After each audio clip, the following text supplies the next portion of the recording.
Então, devido à função de Heaviside, quer dizer, não devido a ela, mas ela nos abre o olho a um estudo de um limite, onde eu considero, ao invés de eu considerar valores aproximando de dois lados, considerar de um lado só, que possa ser interessante eu analisar comportamento. Inclusive a Heaviside me dá valores quando eu analiso só de um lado, ela não me dá valores quando eu analiso dos dois, mas ela me dá valores, ela me dá comportamento de função quando eu analiso só de um lado. E isso tem importância na física, por exemplo, em vários conceitos físicos, porque o tempo, por exemplo, ele é positivo e de repente você quer saber como é o comportamento de uma função para valores próximos de quando o tempo se iniciou, ou seja, próximo do zero. Como o zero é só positivo, você vai pegar zero pela direita. Se bem que tempo normalmente não volta, mas ok. Tem também processos físico-químicos, onde você relaciona pressão, volume e temperatura. E aí tem pontos específicos onde você analisa a variação de uma dessas variáveis para conhecer o comportamento da outra, e muitas vezes, há vezes em que você faz análise somente em uma direção, ok? Então, devido a isso, a gente vai estudar o limite, ao invés de limite, o limite de um lado só será chamado limite lateral. Então, quando a gente for falar em limites, será subentendido que é limites onde eu faço a aproximação dos dois lados, e para especificar que é de um lado só, são os famosos limites laterais. E já deu para ver aqui pela Heaviside que nós temos nós vamos ter dois tipos de limites laterais.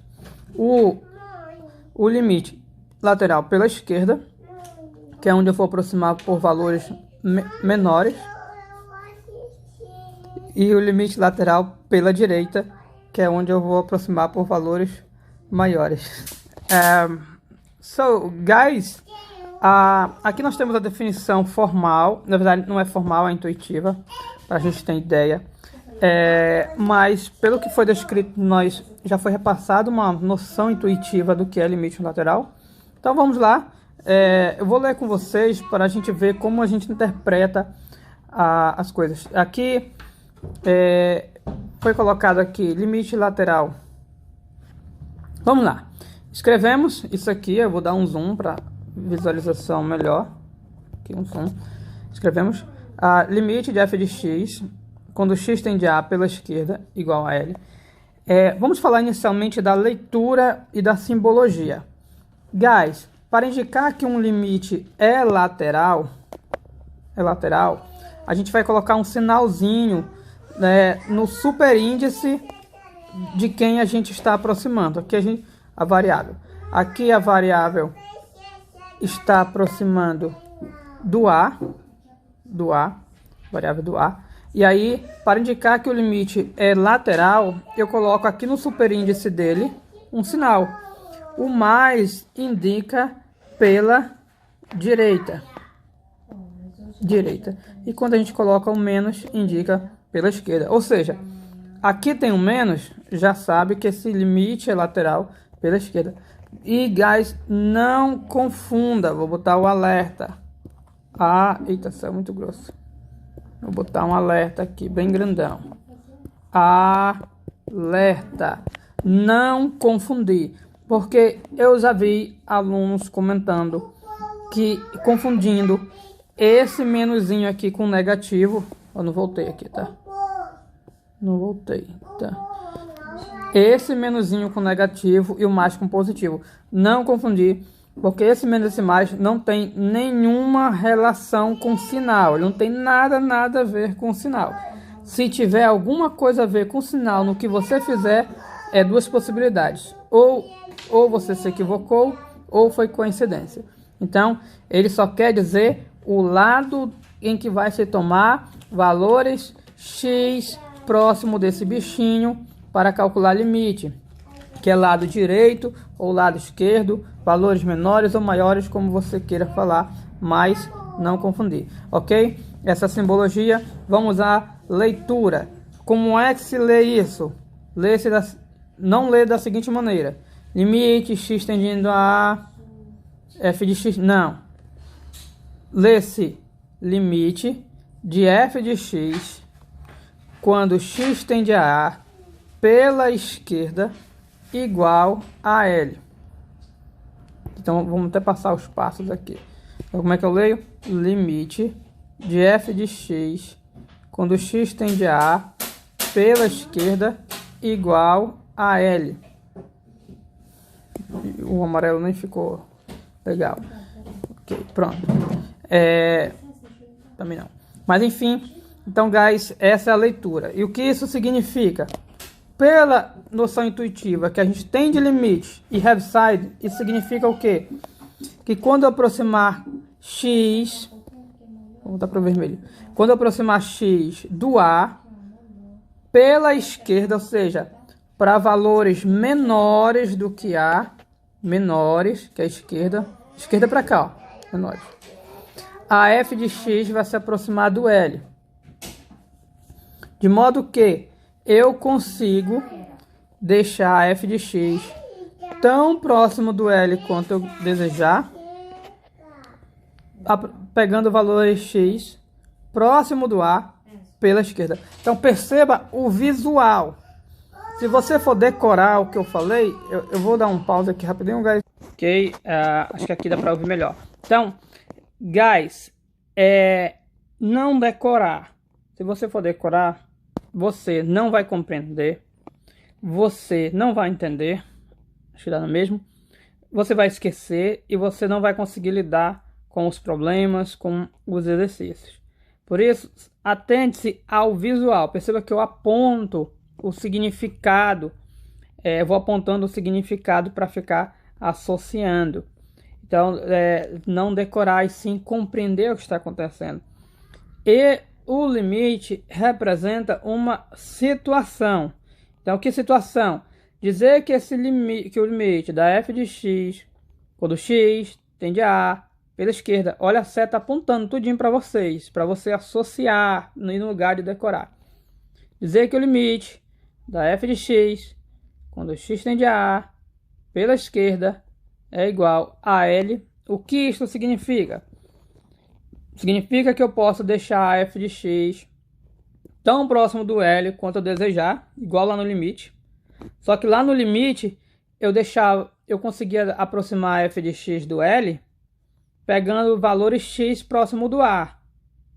Próximo, tem que ser próximo de todos os lados, direções e lados.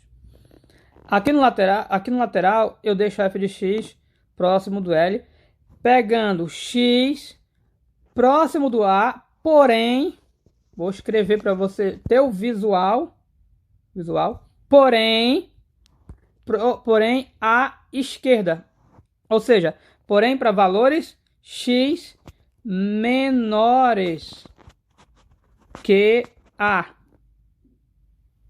Então eu posso aproximar esse bichinho daqui? Posso.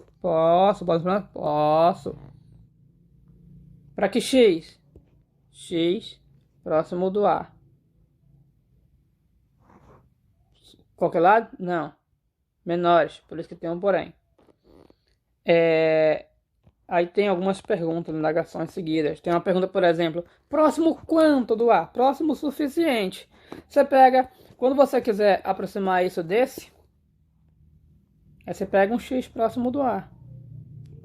Pega um x, calcula o f de x, verifica se está próximo. Tão próximo quanto você queira.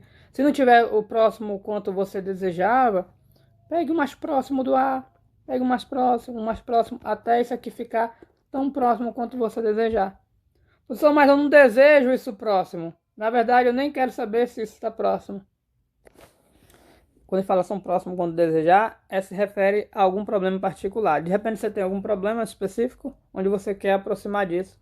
E você faz o cálculo. E nós temos lá no livro, inclusive, um exercício, guys. Vou tentar mostrar aqui para vocês. Cadê? Tá aqui. Em algum lugar, tá aqui.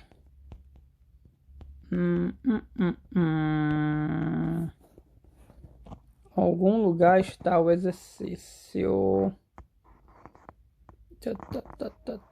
Será que eu vou dar pause para procurar? Para não comer vídeo, eu vou dar pause. Minto, eu despausei porque eu lembrei, guys. Ele está, acho que 2 sessões depois dessa, o que eu pensei. Então não vai dar para exemplificar agora. Mas tem uma ilustração aqui. Tem esse aqui, ó, guys. Na teoria da relatividade, a massa de uma partícula com velocidade v é dado por essa expressão aqui, ó. Então, a massa é m0. M0 é a massa inicial. Isso aqui, ó, que é a massa da partícula em repouso. O que acontece? Quando a partícula se move em velocidade muito alta, aparentemente a sua massa é alterada.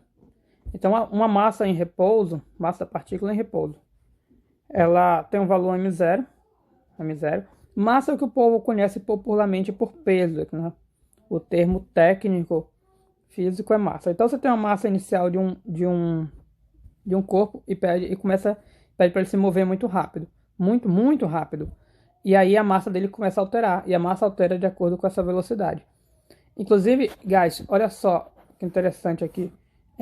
Quando esse C aqui representa a velocidade da luz. Quando o corpo não se move tão rápido, por exemplo, você correndo, você começa a corre. Um ser humano não consegue correr tão rápido. Tão rápido a tipo de comparar com a velocidade da luz, tá, guys? Isso aqui é uma comparação, aqui é a velocidade e aqui é a velocidade da luz. Então, perante a velocidade da luz, o quanto você corre é praticamente zero. Não é zero, mas é praticamente zero. Então, para você descobrir como é a variação da sua massa quando você corre, você está se movendo, você vai considerar a sua velocidade tendendo a zero, que é uma velocidade muito baixa, e sua velocidade próximo de zero, isso aqui vai zerar. 1 menos 0 é 0, desculpa, é 1. Então isso aqui morre toda essa parte, e fica só a massa inicial, ou seja, a sua massa é a mesma massa inicial. Mas quando um corpo se move em velocidade muito alta, muito alta, aí começa a alterar. Por exemplo, tão alta quanto? Comece a aproximar a velocidade desse corpo da velocidade da luz. Guys, é claro que o corpo vai se mover em velocidade inferior à luz. Vou botar aqui, inferior era para abrir. É claro que um corpo vai se mover em velocidade inferior à velocidade da luz. Então, você pega a velocidade aqui do corpo e pega a velocidade da luz. Então, se você começar a se mover extremamente rápido, de modo a se aproximar da velocidade da luz, então você tem esse V, sua velocidade, se aproximando da velocidade da luz. E essa aproximação é pela esquerda, porque a sua velocidade é inferior da luz. E aí aqui a gente tem o seguinte: o que acontece se a sua velocidade se aproximar da velocidade da luz pela esquerda? Então tá aqui uma indagação do que acontece, ou seja, uma indagação de limite. E a gente pode fazer uma especulação aqui. Quando sua velocidade se aproximar da luz pela esquerda, então esse V tende a se tornar C, que é a velocidade da luz. Portanto, isso aqui deve se tornar 1, ou seja, quando se aproximar aqui, isso aqui vai se aproximar de 1. 1 menos 1 é 0. Então, isso aqui vai se aproximar de 0. Isso aqui nunca vai ser 0, tá, guys? O corpo nunca vai chegar à velocidade da luz. Então, isso aqui nunca vai ser 0. Isso aqui nunca é 0. Ele só chega próximo do 0. Quanto mais próximo esse V da velocidade da luz, mais próximo isso de 1. Então, mais próximo isso de 0. Ou seja, o denominador fica muito pequeno. Muito pequeno. Porque se aproximar de 0 é ficar pequeno. Por exemplo, 0,00001 é um número pequeno. Que nem aquele caso da calculadora, que o número